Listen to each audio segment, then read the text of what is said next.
What's up, YouTube?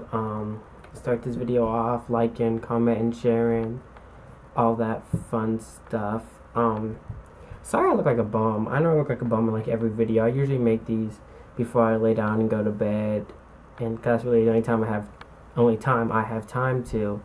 So I'm sorry for always looking shameful. That's why I always put a hat on because my hair is always crazy and whatnot, and not brushed. But tonight's video is kind of a hard video. I get a lot of questions kind of regarding my first video, the It Gets Better video. And, decided to kind of elaborate on some things, talk about some things. So, yes, some people might say this video will be sad and depressing, but I really don't want it to be like that. I don't want you guys to be sad and all that stuff. It's kind of just talking about my life and where I am at now. For those of you who don't know or didn't watch my It Gets Better video or don't know me personally, I was molested when I was younger. Really not even younger. I was in the 6th grade. So, and I know some people say, that's kind of, I've had people tell me that's kind of old to be getting molested because you kind of know better and you know to scream and help. And, I did know, but I was alone. He had me backed into like a corner. I'm little now. I'm only 5'6" and 140 pounds. So imagine when I was in 6th grade and I'm 21 now. So I was really little back then. So like I couldn't even fight him off. This was a grown man. So, I was molested when I was younger. And at the time, I would say I was actually okay. Like, the night it happened, of course, I didn't know what was going on. It was a lot to handle, the police and all that stuff. But in the coming weeks, I had to go to counseling and therapy, all that stuff. And I guess I kind of just pretended like it didn't happen, and I was okay.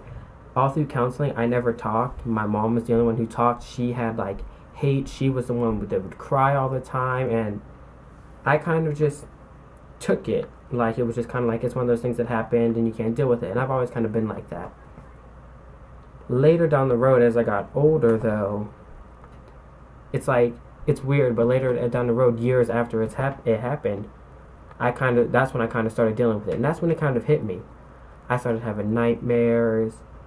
To this day, I can't sleep in the complete dark. I always go to sleep with the TV on. When I go to the bathroom, I don't shut the door the whole way. It's little things like that people who know me, people actually don't even notice until I tell them. But once I tell them, they really notice these things I have. I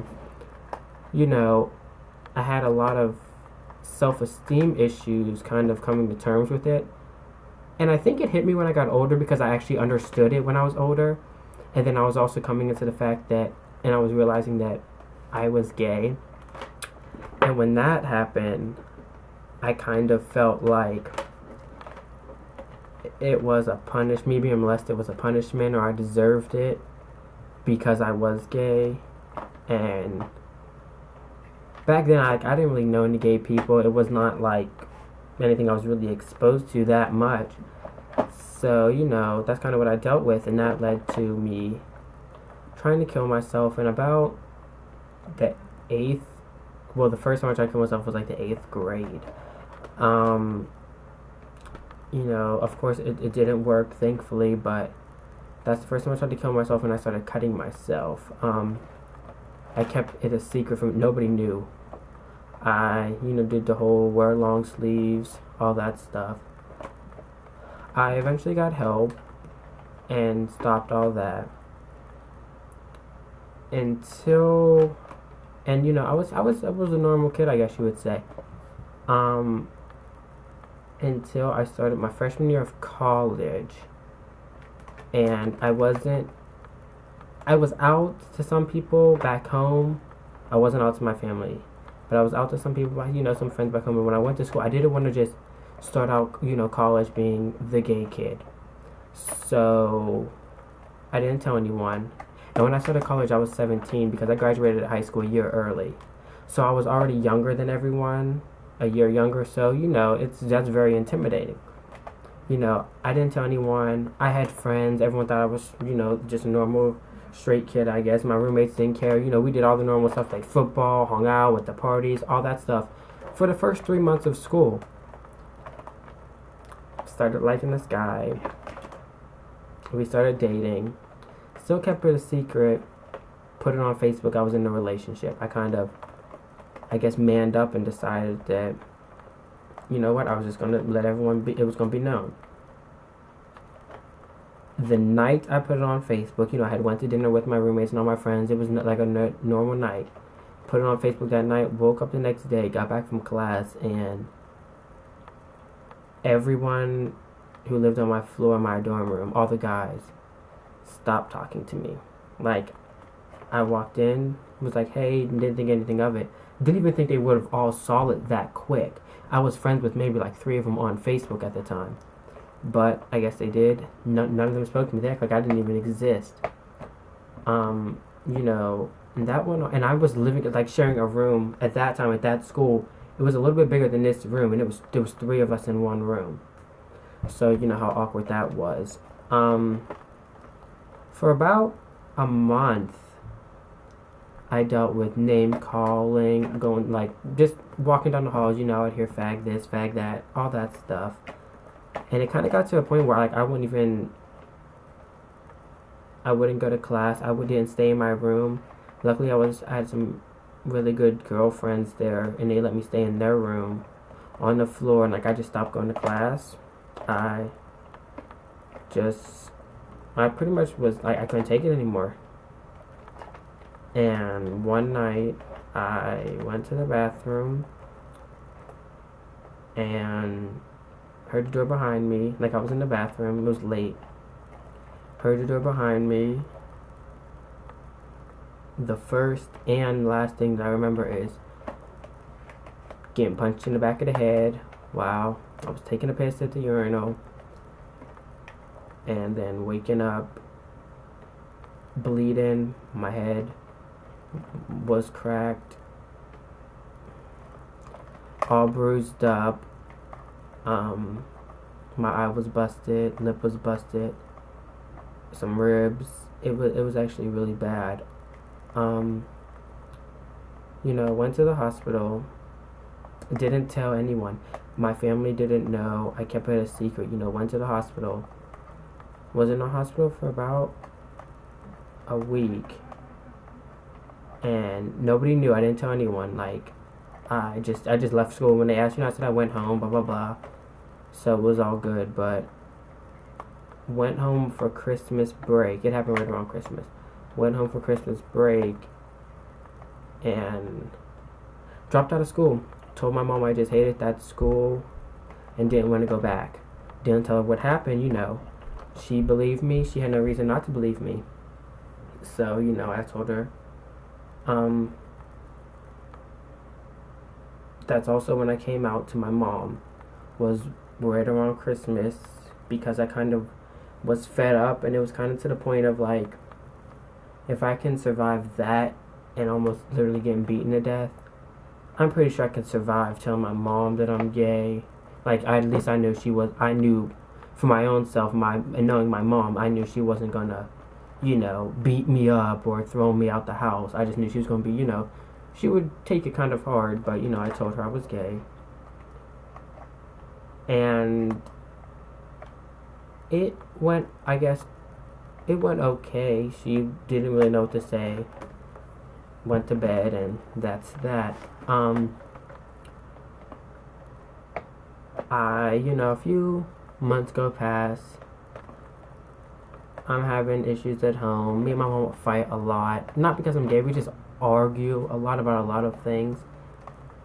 And, I start getting I've been like a depressed person my whole life, and people really don't know that about me because I'm a very good actor.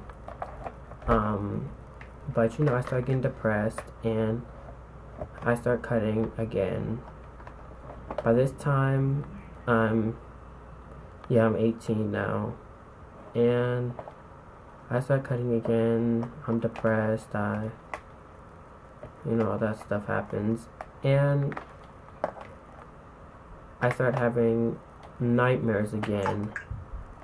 about being molested, and this is years later.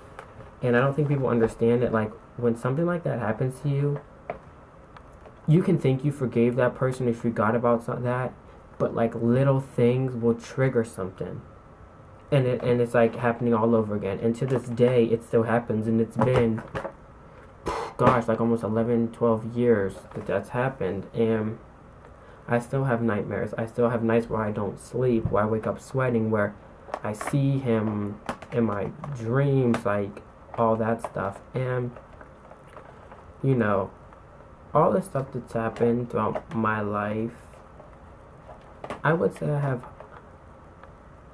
good self-esteem and I'm a confident person, but I also would say I do have some low self-esteem. And